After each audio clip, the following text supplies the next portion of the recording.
നമസ്കാരം. BM TV സ്വാഗതം. നമ്മുടെ ഇന്നത്തെ അതിഥി എഴുത്തുകാരിയും സാമൂഹിക പ്രവർത്തകയുമായ ഡോക്ടർ ഗ്ലോറി മാത്യു ഐമന. നമസ്കാരം മാഡം. മാഡത്തിൻ്റെ ഒരു 8ഓളം ബുക്കുകൾ ഞാൻ കാണുവാനിടയായി. തീയിൽ കുരുത്തത് എന്ന് തുടങ്ങി ഒരു അതീവ ശക്തമായ സ്ത്രീ കഥാപാത്രത്തെ വെളിപ്പെടുത്തുന്ന നോവലുകളൊക്കെയാണ് ഉള്ളത്. അപ്പം ഈ ഒരു സർക്കാർ ഉദ്യോഗസ്ഥയായിരുന്ന താങ്കൾ എങ്ങനെയാണ് ഈ എഴുത്തിൻ്റെ ലോകത്തേക്ക് കടക്കാനുണ്ടായ സാഹചര്യം എന്താണ്? തികച്ചും യാദൃച്ഛികമെന്ന് പറയാൻ സാധിക്കില്ല. കാരണം ഞാൻ ഡിപ്പാർട്ട്മെൻറ്റിൽ ഇരിക്കുമ്പോഴും അതിനു മുമ്പ് CBSE സ്കൂളിലെ അധ്യാപികയായിരുന്നു, പ്രിൻസിപ്പളായിരുന്നു. ആ സമയത്തൊക്കെ ഞാൻ എൻ്റെ എഴുത്തിൻ്റെ ലോകത്ത് എൻ്റേതായ മുദ്രകൾ പതിപ്പിച്ചുകൊണ്ട് തന്നെയാണ് മുന്നോട്ട് പോയിരുന്നത്. പക്ഷെ അതിങ്ങനെ ഒരു എഴുത്തുകാരി എന്ന ലെവലിലേക്ക് ഉയരാനായിട്ടുണ്ടായ സാഹചര്യം എന്ന് പറയുമ്പോൾ ഔദ്യോഗിക ജീവിതത്തിൽ നിന്നും വിരമിച്ചതിന് ശേഷമുള്ള ചില തീരുമാനങ്ങളൊക്കെ തന്നെയാണ്. അതിൽ പ്രധാനമായിട്ട് വരുന്നത് എൻ്റെ ഭർത്താവ് ശ്രീ മാത്യു കാഞ്ഞിക്കര എന്നിൽ കണ്ടെത്തി എന്നുള്ളതാണ്. അങ്ങനെയാണല്ലേ.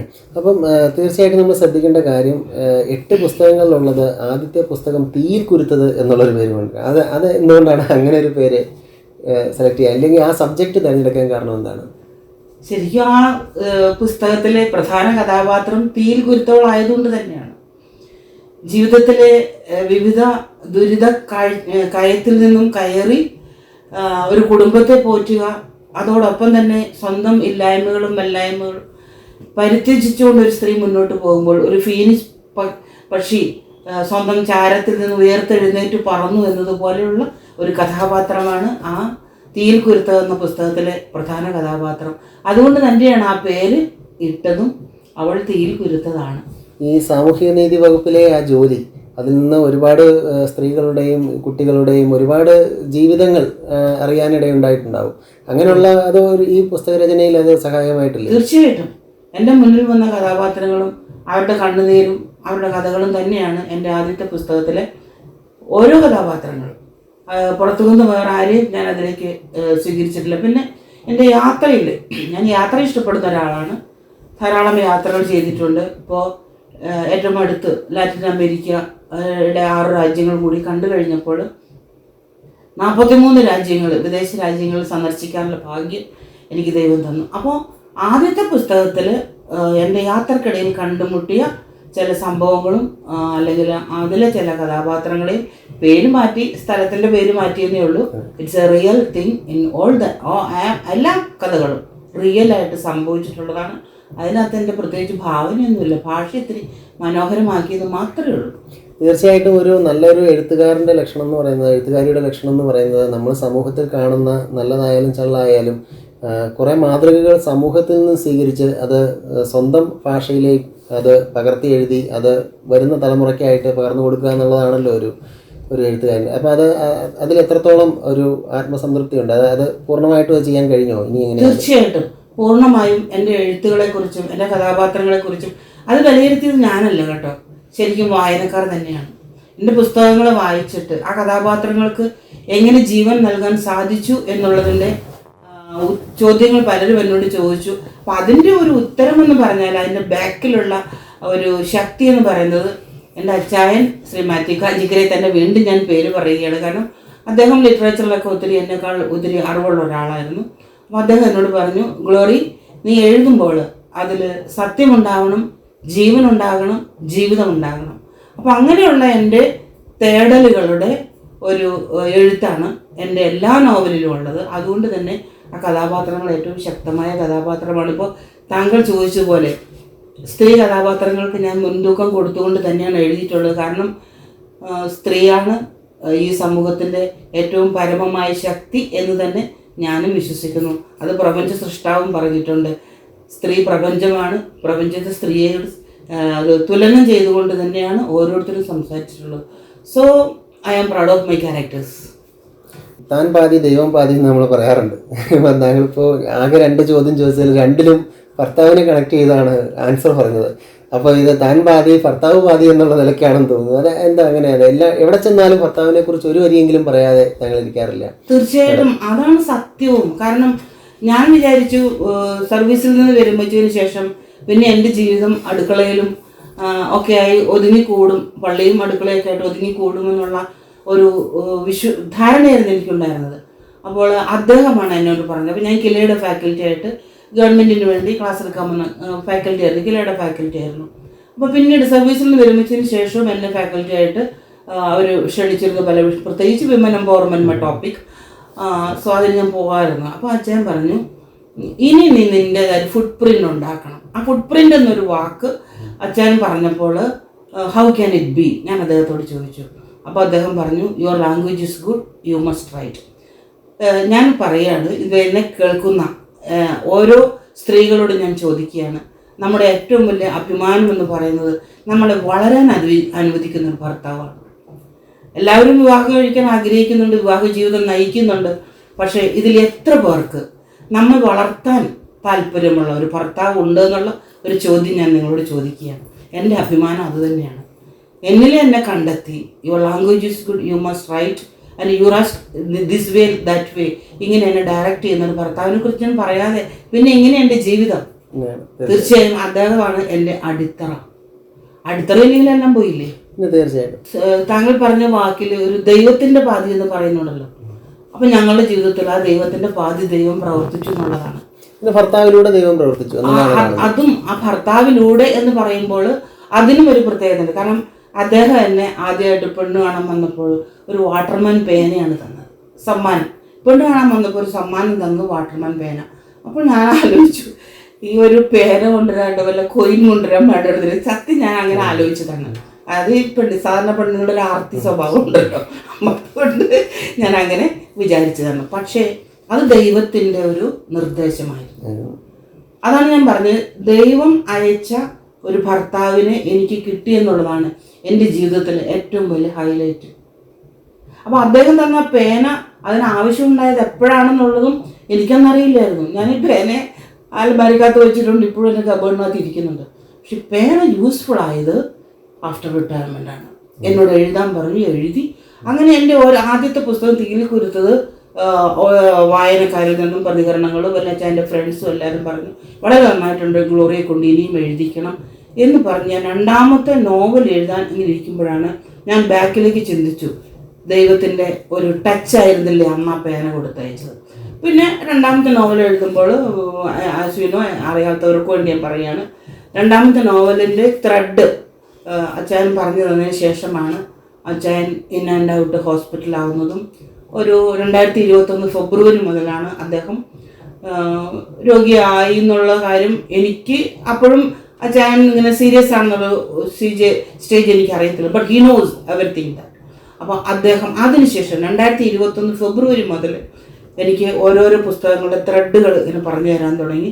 അപ്പോൾ അത് എഴുതിക്കൊണ്ടിരിക്കും. പിന്നെ എൻ്റെ ഔട്ട് ഹോസ്പിറ്റലായി കഴിഞ്ഞ് ദൈവം വിളിക്കുമ്പോൾ ഞാനായാലും താങ്കളായാലും പോയേ പറ്റുമെന്നുള്ളൊരു പരമമായ സത്യം.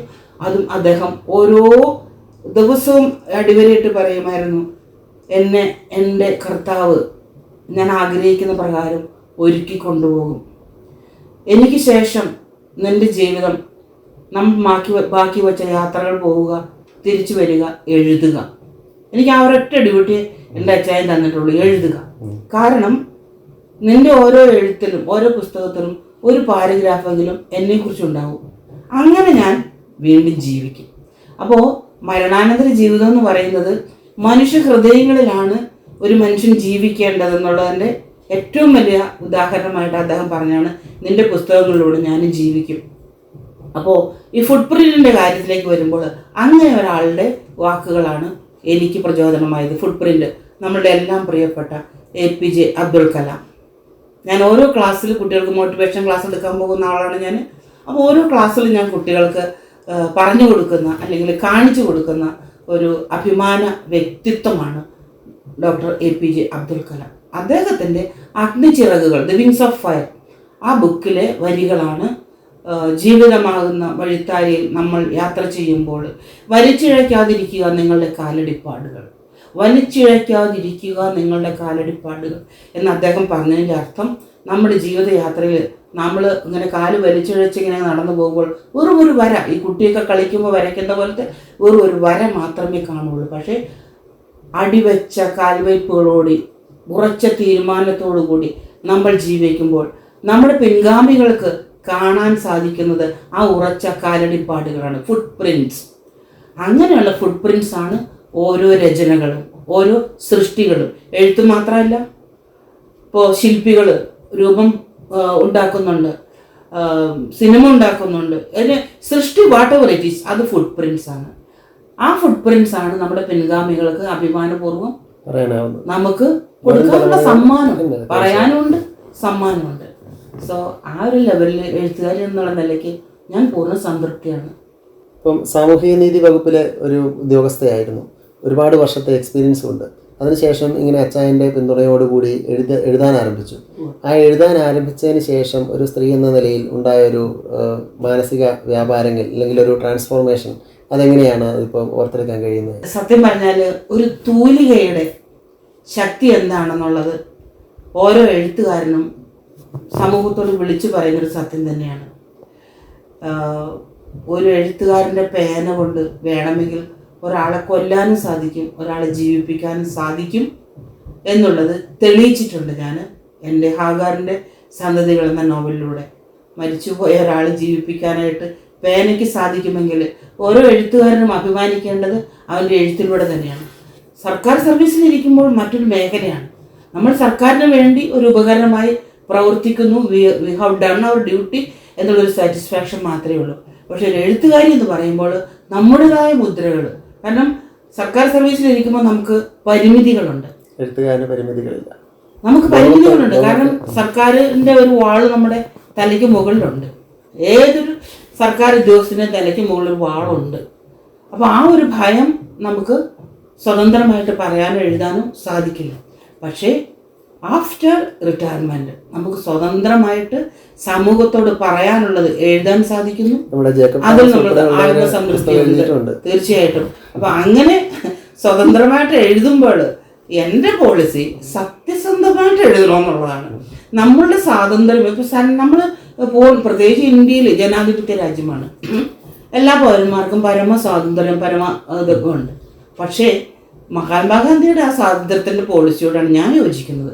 നിനക്ക് സ്വാതന്ത്ര്യമുണ്ട്, നിന്റെ കൈ നീട്ടാൻ സ്വാതന്ത്ര്യമുണ്ട്, കൈ അടിക്കാൻ സ്വാതന്ത്ര്യമുണ്ട്, എല്ലാത്തിനും സ്വാതന്ത്ര്യമുണ്ട്. പക്ഷെ നിന്റെ കൈ നീട്ടുന്നത് അവരുടെ മൂക്കിന്റെ തുമ്പ് തകർത്തുകൊണ്ടാകരുത് എന്നുള്ള സ്വാതന്ത്ര്യം എഴുത്തുകാരൻ ഉപയോഗിക്കണമെന്ന് കൂടി എനിക്ക് അഭിപ്രായമുണ്ട്. ഉപയോഗിക്കാറില്ല. ഇല്ല, പല എഴുത്തുകാരും മറ്റുള്ളവരെ ഇകഴ്ത്താനും ഇല്ലായ്മ ചെയ്യാനും തൂലിക ഉപയോഗിക്കുന്നുണ്ട്. അപ്പോൾ അതിനോട് ഞാൻ യോജിക്കുന്നില്ല. നമ്മളുടെ സൃഷ്ടികൾ എപ്പോഴും സമൂഹത്തിന് നല്ല ഒരു സന്ദേശം കൊടുക്കുന്നതായിരിക്കണം എന്നാണ്. കാരണം എന്നെ എഴുത്തിലേക്ക് കൊണ്ടുവന്ന ആളുടെ നിർദ്ദേശം അതാണ്. സത്യമുണ്ടാവണം, ജീവനുണ്ടാവണം, ജീവിതം ഉണ്ടാവണം. അപ്പോൾ അതുകൊണ്ട് എൻ്റെ എഴുത്തെന്ന് പറയും. പിന്നെ ഞാൻ സ്ത്രീപക്ഷവാദിയാണെന്നൊക്കെ പലരും എന്നോട് എന്നെക്കുറിച്ച് തർക്കിക്കുന്നുണ്ട്. ഞാൻ സ്ത്രീപക്ഷവാദി ആണ് എന്ന് ചോദിച്ചാൽ ആണ്, എന്നാൽ അല്ലേ എന്ന് ചോദിച്ചാൽ അല്ല. കാരണം സ്ത്രീകൾ കാണിക്കുന്ന എല്ലാ ധിക്കാരങ്ങളും തോന്നിവാസങ്ങളും സപ്പോർട്ട് ചെയ്യുന്ന വെറും ഒരു ഫെമിനിസ്റ്റ് അല്ല ഞാൻ. ഒന്നും കൂടി അടിവരയിട്ട് പറയുകയാണ് ആ വാക്ക്, ഞാൻ ഫെമിനിസ്റ്റ് അല്ല.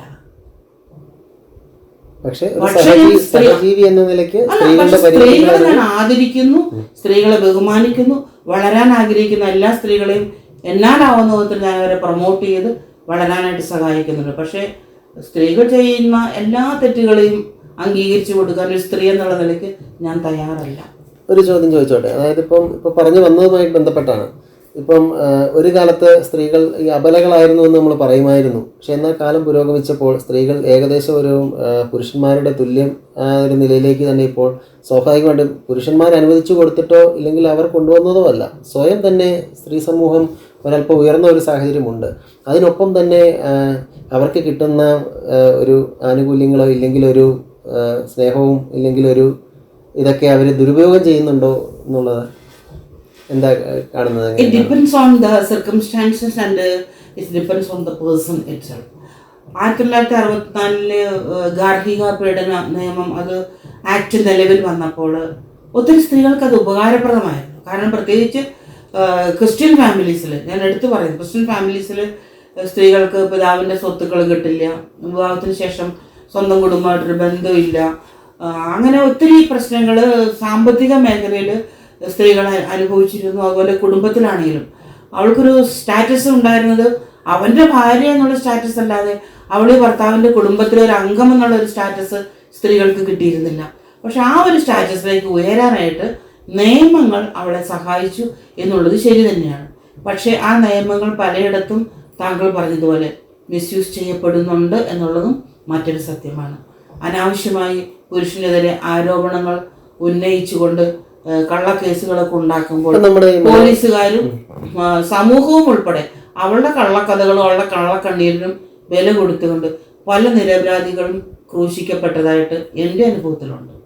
നമ്മുടെ മലയാള സിനിമയിൽ ഇപ്പം അടുത്തിടെ ഒരുപാട് നടന്മാർക്കെതിരെ, അതും റീസെൻ്റ് ആയിട്ടല്ല, വർഷങ്ങൾക്ക് മുൻപ് നടന്നതായ ഓരോ ആരോപണങ്ങളുമായി വരികയും അത് സത്യമാവാം കള്ളമാവാം, അങ്ങനെ ഇത്രയും വർഷങ്ങൾക്ക് ശേഷം അവർക്ക് ഇപ്പോൾ ഇവർക്കെതിരെ ഉപയോഗിച്ചേക്കാവുന്ന തരത്തിലൊരു ആയുധമായിട്ട് ഇവർ കരുതി വെക്കുകയും അവർക്ക് അനുകൂലമായ സാഹചര്യം വന്നപ്പോൾ അല്ലെങ്കിൽ ആവശ്യമുള്ള സമയം വന്നപ്പോൾ അവരത് പ്രയോഗിക്കുകയല്ലേ ചെയ്തത്. എന്താണ് അതിൻ്റെ?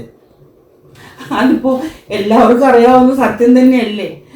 ഇപ്പോൾ താങ്കൾ ചോദിച്ച ചോദ്യത്തിൽ തന്നെ ഉത്തരവുണ്ട്.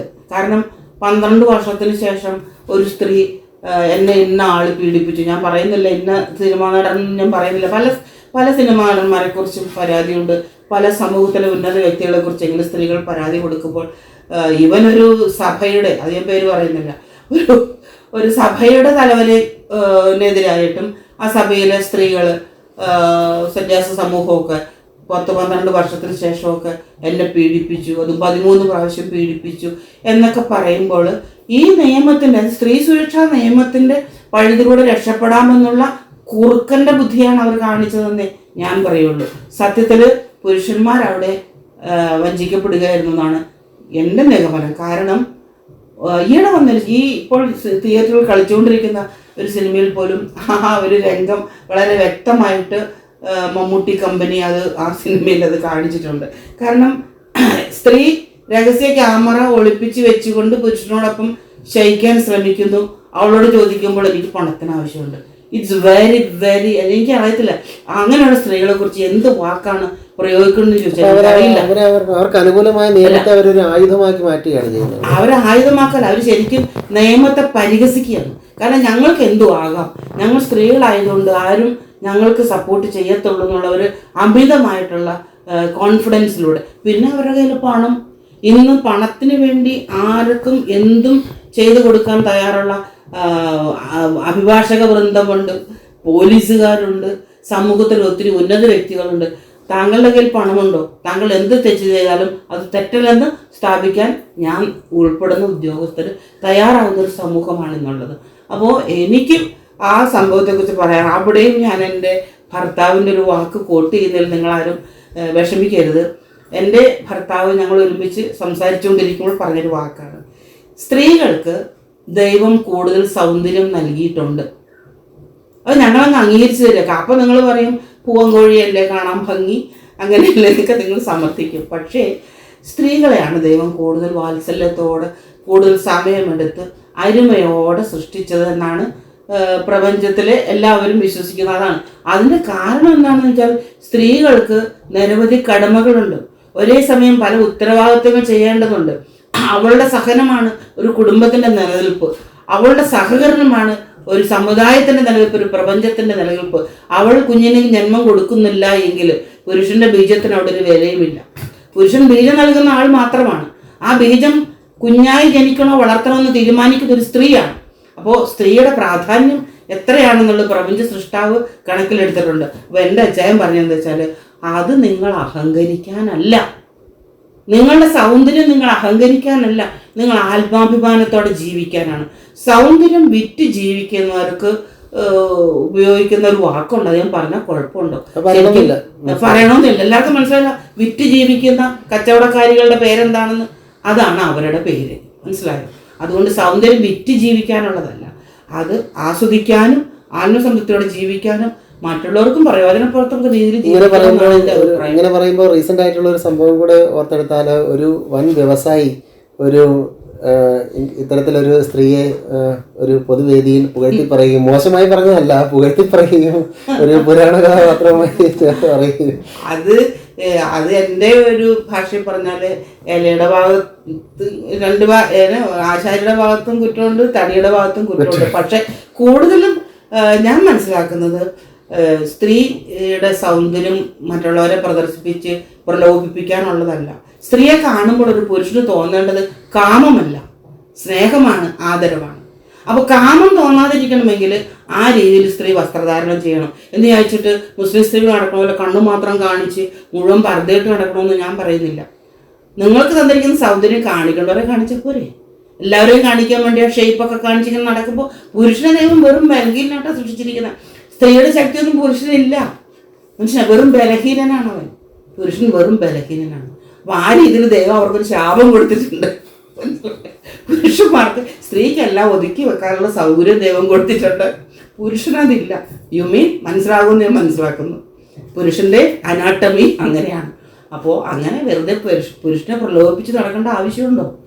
അതില്ലെന്നാണ് എൻ്റെ അഭിപ്രായം. അപ്പൊ ആ സ്ത്രീ നിയമത്തിൽ നമ്മൾ അതിനുള്ള എന്തെങ്കിലും ചേഞ്ചസ് വരുത്തണമല്ലോ. കാരണം നിയമത്തിൽ ചേഞ്ചസ് വരുത്താനായിട്ട് കുറ്റം ചെയ്യുന്നതിനേക്കാൾ കുറ്റം ചെയ്യാൻ പ്രേരിപ്പിക്കുന്നത് നിയമത്തിലുണ്ടല്ലോ. അത് നിങ്ങൾ പുരുഷന്മാർ അതിന് മുൻകൈ എടുക്കണം.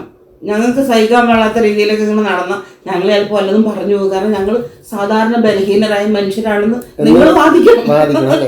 അപ്പൊ ഈ പുരുഷന്മാർക്ക് വേണ്ടി ഒരു സംഘടന ഈയിടെയായിട്ട് ഉദയം ചെയ്ത് വരുന്നുണ്ടെന്ന് എനിക്ക് തോന്നുന്നു. ഞാൻ അതിന്റെ എല്ലാവിധ ഭാവങ്ങളും വരുന്നുണ്ട്. അപ്പൊ അതിന് പിന്തുണയാണ്, സ്ത്രീകളുടെ ഭാഗത്തു നിന്ന് തന്നെ പിന്തുണയുണ്ട്.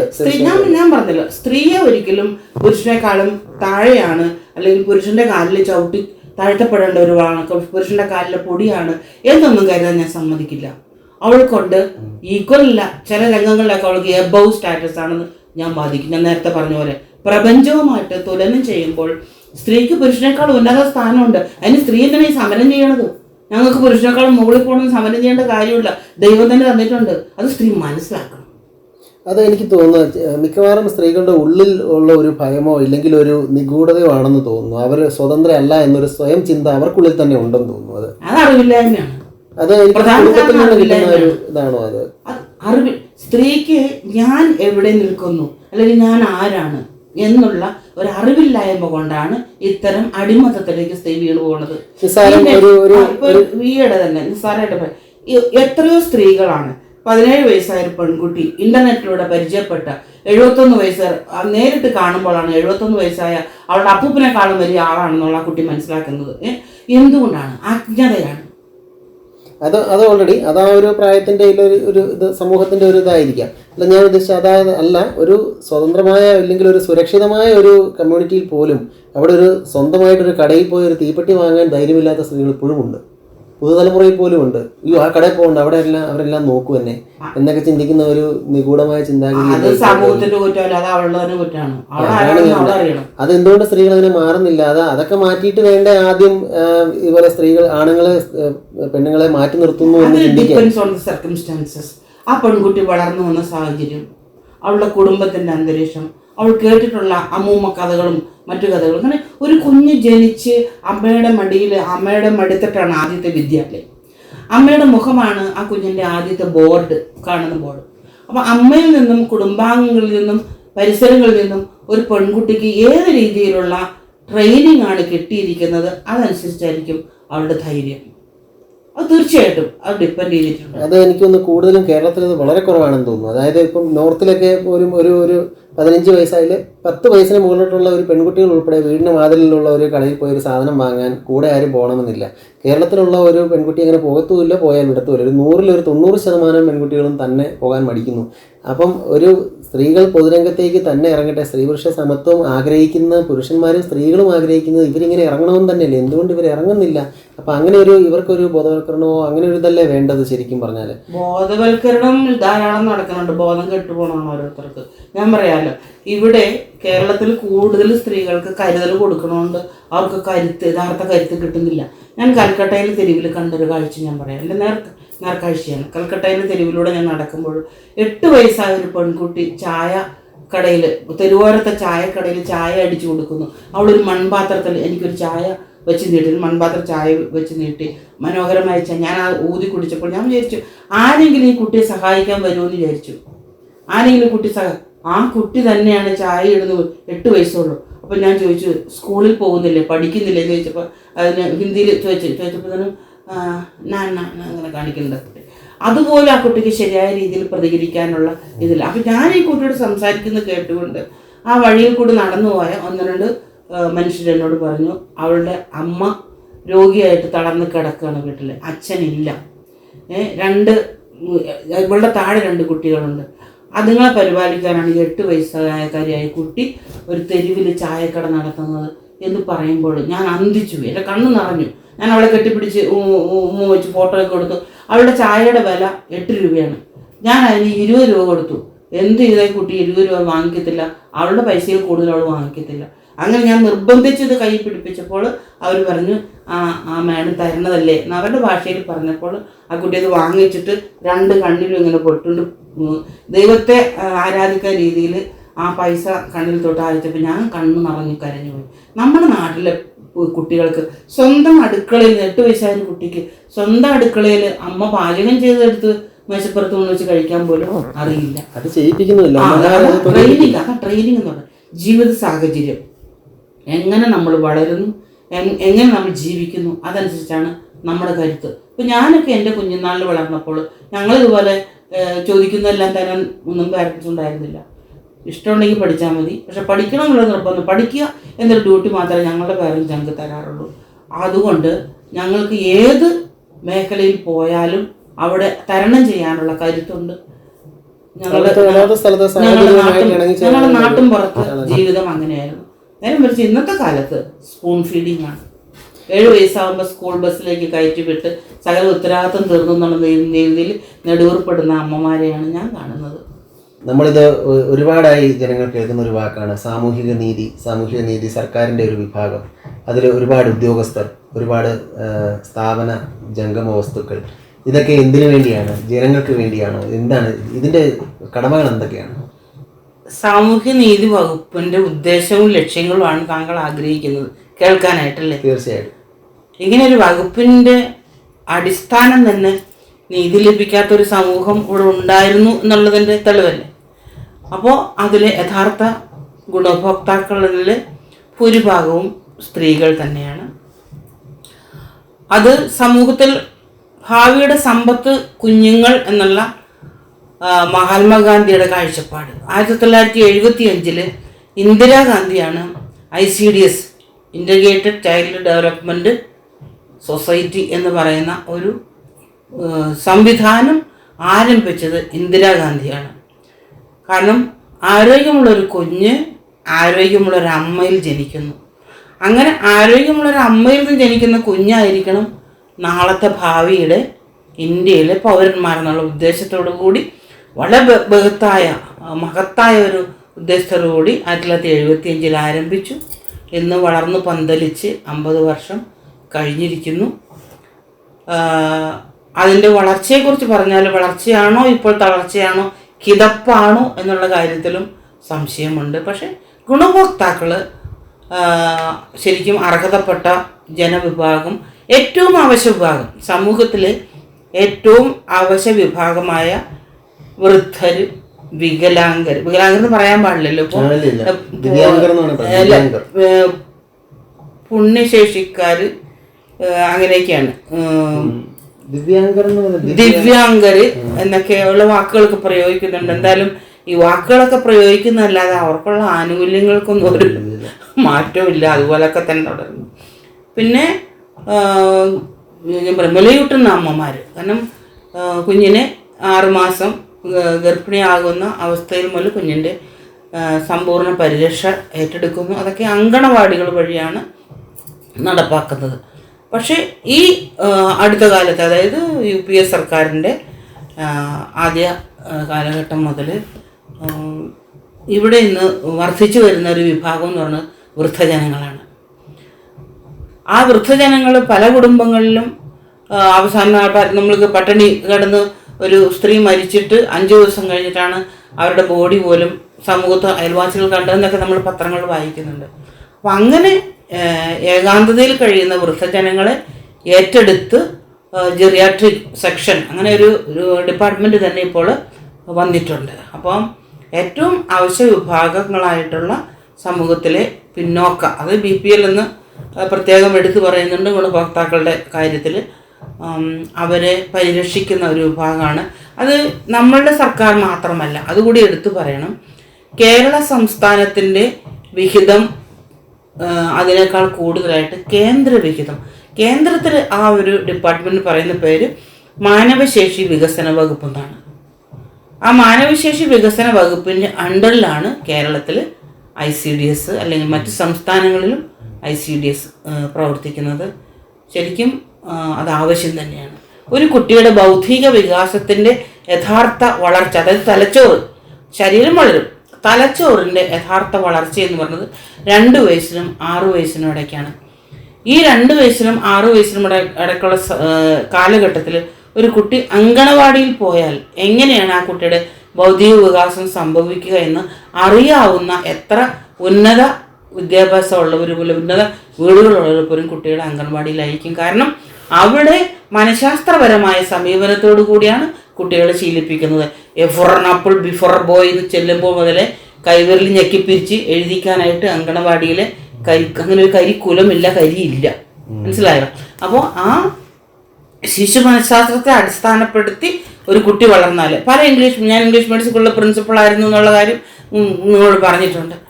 പല ഇംഗ്ലീഷ് മീഡിയം സ്കൂളുകളിലും LKG വരുന്ന കുട്ടികൾ 1 വർഷമെങ്കിലും അങ്കണവാടിയിൽ വന്നതിന് ശേഷമാണ് വരുന്നതെങ്കിൽ ആ കുട്ടികളുടെ വ്യത്യാസം വളരെ പ്രകടമായിട്ട്, പ്രത്യേകിച്ച് സോഷ്യൽ ഡെവലപ്മെൻറ്റ്, മറ്റു കുട്ടികളുമായിട്ട് ഷെയറിങ്, സംസാരിക്കുന്ന ഒരു ടീച്ചർ പറഞ്ഞാൽ ടീച്ചറിനെ ശ്രദ്ധിച്ച് കേൾച്ചിരിക്കാൻ, സ്പാൻ ഓഫ് അറ്റൻഷൻ, മനസ്സിലായി? ആ കുട്ടികളുടെ അതുപോലെ ആ ബൗദ്ധികമായിട്ടുള്ള എല്ലാ വികസനവും സ്റ്റെപ്പ് ബൈ സ്റ്റെപ്പായിട്ട് ഒന്ന് പക്വത വന്നതിന് ശേഷമാണ് അവർ ഈ ഇംഗ്ലീഷ് മീഡിയത്തിൻ്റെ ആ ഹെവി കല്ലെടുക്കാനുള്ള തുമ്പി തയ്യാറാകുന്നത്. അപ്പോൾ അങ്കണവാടികൾ ഭാവിയെ ആഗ്രഹിക്കുന്ന അല്ലെങ്കിൽ ബുദ്ധിപരമായിട്ട് വളരാൻ ആഗ്രഹിക്കണം എന്ന് മക്കളോട് വാത്സല്യമുള്ള ആളുകളെല്ലാം കുട്ടികളെ അങ്കണവാടിയില്ല. അല്ലാതെ എൻ്റെ കുട്ടി അവിടെയാണ്, അത് 2 വയസ്സാകുമ്പോഴേ തന്നെ നിങ്ങൾ കണ്ടിട്ടുണ്ടാവും, അതത് കൃഷികളിൽ അവിടെ ചെല്ലുമ്പോൾ മനഃശാസ്ത്രപരമായൊരു സമീപനം ഇല്ലാത്ത സ്ഥാപനങ്ങളിൽ കുട്ടികളെ അയക്കരുതെന്നാണ് എൻ്റെ അപേക്ഷ, എൻ്റെ അനുഭവം അതുതന്നെയാണ്.